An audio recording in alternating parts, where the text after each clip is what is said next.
I request that you forget all your problems and just relax while I bring you the master key with which you may unlock the door to any opportunity that your mind can conceive. Right here at the beginning of our visit, I'm going to make you a promise.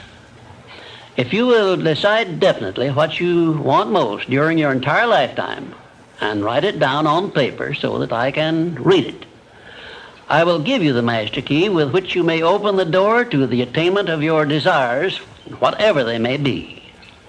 The exact moment when I will deliver this master key to you will depend entirely upon when you are ready to receive it.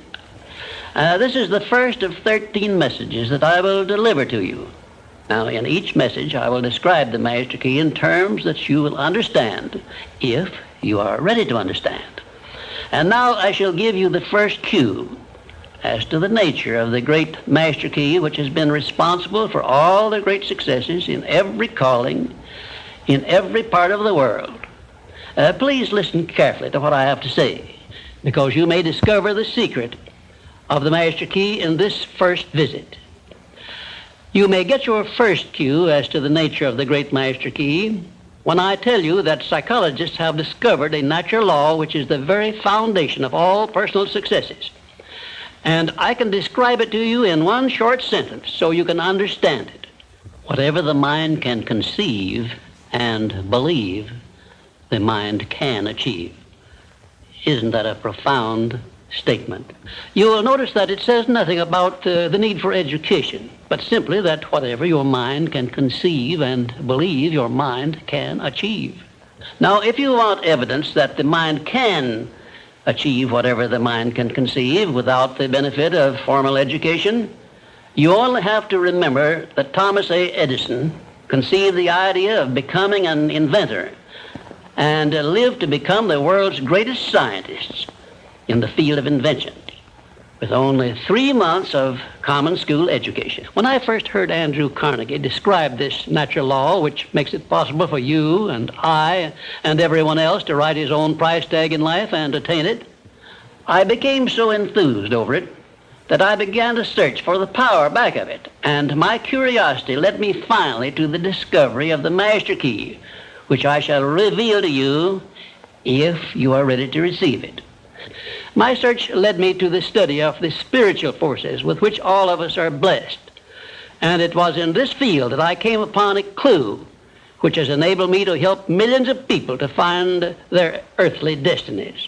I want to describe my discovery in the simplest terms possible, because it will reveal to you why it is true that whatever the mind can conceive and believe, the mind can achieve, regardless of how many times you may have failed in the past or how lofty your aims and hopes may be. I caught my first fleeting glimpse of the profound law which provides the means by which we may choose our own purpose in life and attain it while I was being coached by Andrew Carnegie during the organization of the Science of Success philosophy. I had just finished telling Mr. Carnegie that I feared he had chosen the wrong person to give the world the first practical philosophy of personal success because of my youth, my lack of education, and my lack of finances. Well, at this point, Mr. Carnegie delivered a lecture that I shall never forget because it changed my entire life and paved the way for my helping to change the lives of millions of people, some of them not yet born. Let me call your attention to a great power which is under your control, said Mr. Carnegie. A power which is greater than poverty, greater than the lack of education, greater than all of your fears and superstitions combined. It is the power to take possession of your own mind and direct it to whatever ends you may desire. This profound power, Mr. Carnegie continued, is the gift of the Creator, and it must have been considered the greatest of all of his gifts to man, because it is the only thing over which man has the complete and unchallengeable right of control and direction. When you speak of your poverty and lack of education, Mr. Carnegie explained, you are simply directing your mind power to attract these undesirable circumstances, because it is true that whatever your mind feeds upon, your mind attracts to you. Now you see why it is important that you recognize that all success begins with definiteness of purpose, with a clear picture in your mind of precisely what you want from life. Then Mr. Carnegie continued his speech with a description of a great universal truth which made such an impact upon my mind that I began then and there to give myself a new outlook on life and set up for myself a goal so far above my previous achievements that it shocked my friends and relatives when they heard about it. Everyone, said Mr. Carnegie, comes to the earth plane blessed with the privilege of controlling his mind power and directing it to whatever ends he may choose. But, he continued, everyone brings over with him at birth the equivalent of 2 sealed envelopes, one of which is clearly labeled, the riches you may enjoy if you take possession of your own mind and direct it to ends of your own choice. And the other is labeled, the penalties you must pay if you neglect to take possession of your mind and direct it. And now let me reveal to you, said Mr. Carnegie, the contents of those 2 sealed envelopes. In the one labeled riches is this list of blessings. 1, sound health.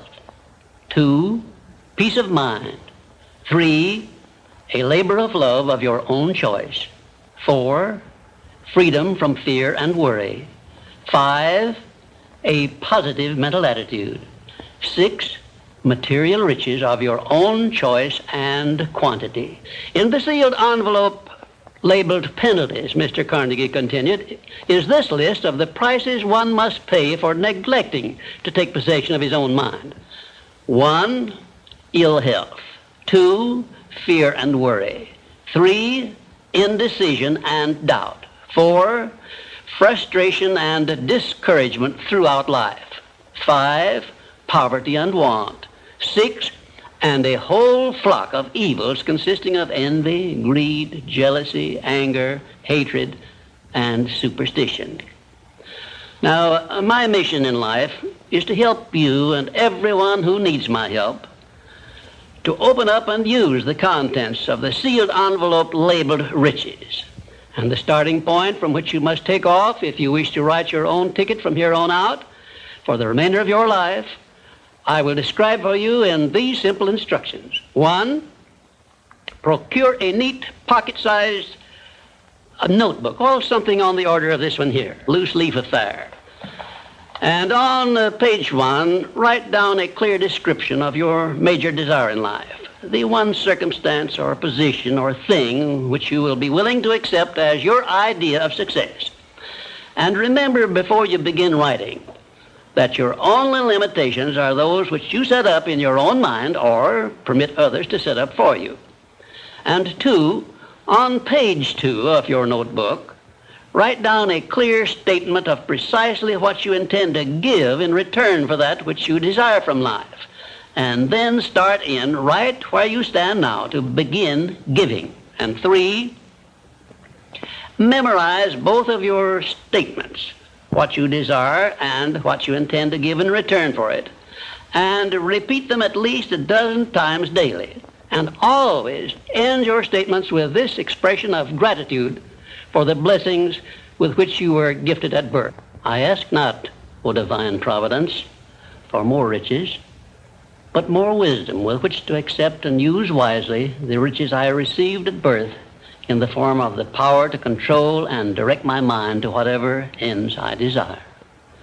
If you are not too successful or self-satisfied to accept and express this profound prayer, if you accept it and express it in the same spirit of humble sincerity in which I pass it on to you, a new and a better world will reveal itself to you. A world in which you will see reflected the circumstances and the things which you yourself have created.